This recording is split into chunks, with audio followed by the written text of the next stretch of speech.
This video was brought to you by Crunchyroll, the premier anime streaming platform. You can learn more about how to get a free month of 1080p streaming with no ads at the end of this video.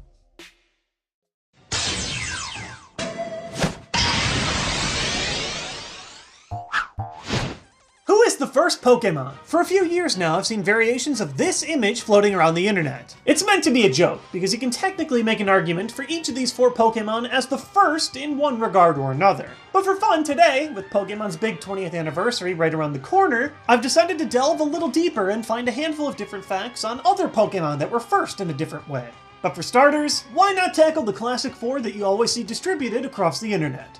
Bulbasaur is probably the easiest of the bunch. Simply put, almost every time you see a complete national dex with all the Pokemon, Bulbasaur is number 1. Bulbasaur is also number 1 in the very first game as well, when there were just 151 total Pokemon to find. I've always found it interesting that despite being number 1, the Bulbasaur line seems to get the least amount of love. I just recently ran a poll on Twitter for fun, seeing which Pokemon starters you all enjoyed the most, and while it wasn't horribly skewed, Bulbasaur definitely isn't as popular with you all. I'm sure a big part of this comes from the fact that Western releases for the game got a red and blue version first, as opposed to Japan, which launched first with red and green.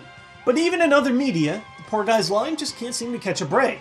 Ash had a Charizard, Gary had a Blastoise, and May would get a Venusaur in, like, 2008 with the Diamond and Pearl series. Among the final evolutions in the TCG, base set Charizard was the most valuable card. Base set Blastoise was the most competitively playable card, and base set Venusaur was just kind of there. But you know what? Even if the Bulbasaur line didn't get the strongest footing in the early days of Pokemon, after all these years, Bulbasaur is still number 1. Rhydon is the most confusing of the big 4 firsts, and that's because his first predates the existence of the Pokemon video games.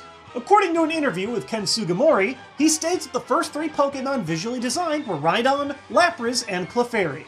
Combined with this fact, Rhydon is also index number 1 in the original series' code, suggesting that it was likely one of the first, if not the first, Pokemon programmed into the game.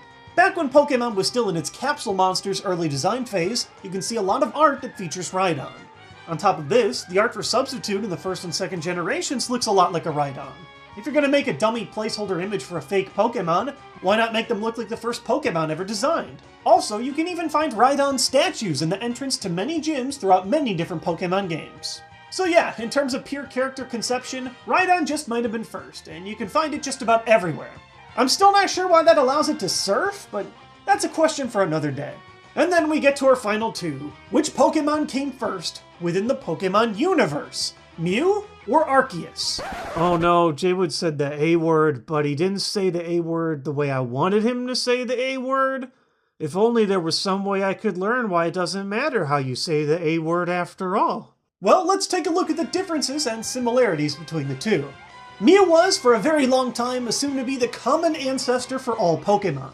Aside from Smeargle sketch shenanigans, Mew is the only Pokemon that can learn every TM and HM move in the Pokemon universe. And check out some of these Pokédex entries. Because it can use all kinds of moves, many scientists believe Mew to be the ancestor of Pokemon.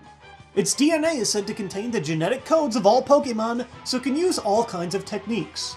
It's so intriguing that lore is often uncertain in the Pokemon universe. Look at that language. Many scientists believe. It is said. Even Pokemon isn't sure if Mew is the first Pokemon or not. So 4 generations into the Pokemon lore, we received word of Arceus, a new hidden Pokemon with a higher stat total than we had seen at the time, the ability to use a plate to become every single type, and a whole lot of interesting Pokédex entries. Just check it out. Created the universe. Born before the universe existed. But would you look at that? We're getting that exact same kind of language that you see with the Mew entries. It is described. It is told in mythology, according to the legends of Sinnoh. Never outright confirming or denying, just observing the lore of others who describe the Pokemon. So who came first? Ultimately, both Pokemon's origin stories come off more as legends within the universe of Pokemon rather than actual fact. Arceus does have much higher stats than Mew, but it can't learn several moves that Mew can, including punching moves, despite its so-called 1,000 arms. Some like to imagine the Mew-Arceus relationship as one similar to God and Adam in Judaism, where one is the creator while the other is a common ancestor. But this is also strange because Arceus is often credited as the direct creator to several other legendary Pokemon, such as the Lake Trio and the Creation Trio. which would make it hard to accept that Mew is also a common ancestor of them. Some people just don't like Arceus because it showed up 10 years after Pokemon fandom had existed, and then suddenly commanded the attention as Pokemon's new god. But ultimately, despite there being no concrete evidence of one's existence as first over the other, both Pokemon are certainly unique and in many ways the first of their kind. Plus, I can own them both in a tiny metal sphere. So where is your god now?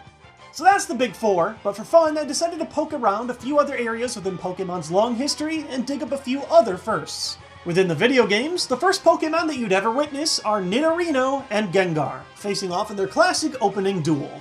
Although the designs have changed greatly since then, some of the very oldest existing Capsule Monsters artwork highlights the battle between these two.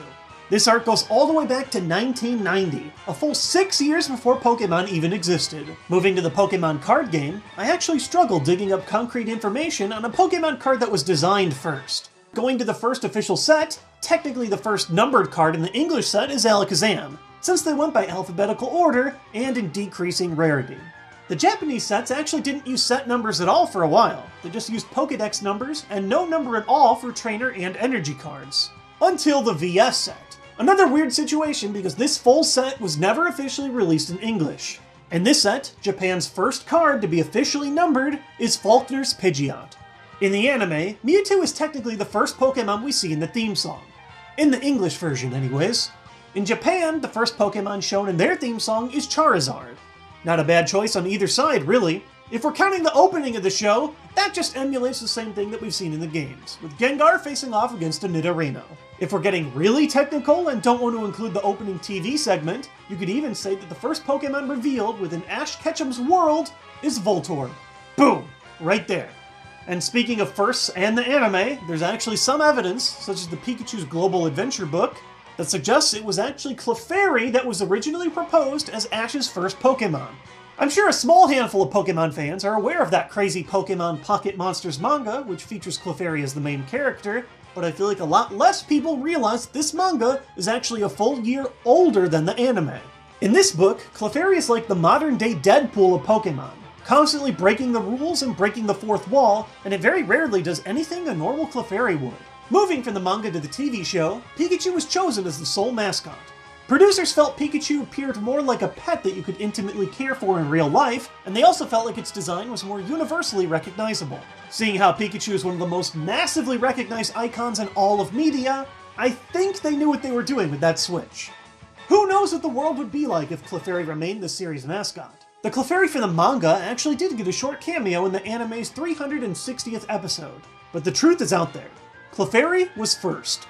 Alright, let's go off the rails. We've done the first Pokemon cards, the first Pokemon in the anime, but what about the first Pokemon cards in the Pokemon anime? It all started with a card. But this isn't the card that we're looking for. The first time a Pokemon TCG card showed up in the anime was Dark Primeape, shown in the 73rd episode of the anime, first aired in December of 1998. The US would get this episode in October of 1999, but since they wouldn't see the Team Rocket set until the year 2000, they just covered it up with badly photoshopped pictures of James. So yeah, whenever someone asks you who the first Pokemon is, you can tell them it's definitely Dark Primeape. In the cards. In the cards in the show, only in Japan. Special thanks to Crunchyroll, who are helping support this channel again by sponsoring today's Nintendo Fact video. They've been a huge help to the show in 2016, and considering that I've already been using them for anime streaming for a while, they've been just awesome to work with. Crunchyroll's the best service for dramas, manga, and of course, streaming brand new anime straight from Japan, ad-free in 1080p.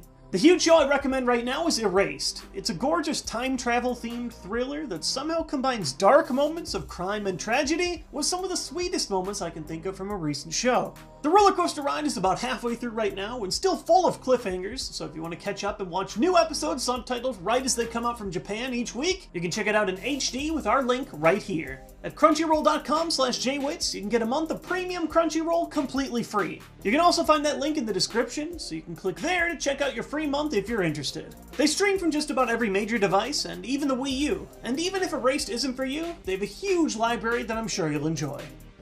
That's it for today, but thanks for checking out my strange little video of Pokemon Firsts. If you want to be first to find out when my new videos come out, you can click the subscribe button below to get updates when my new videos release. I'll see you guys next time with more Pokemon content.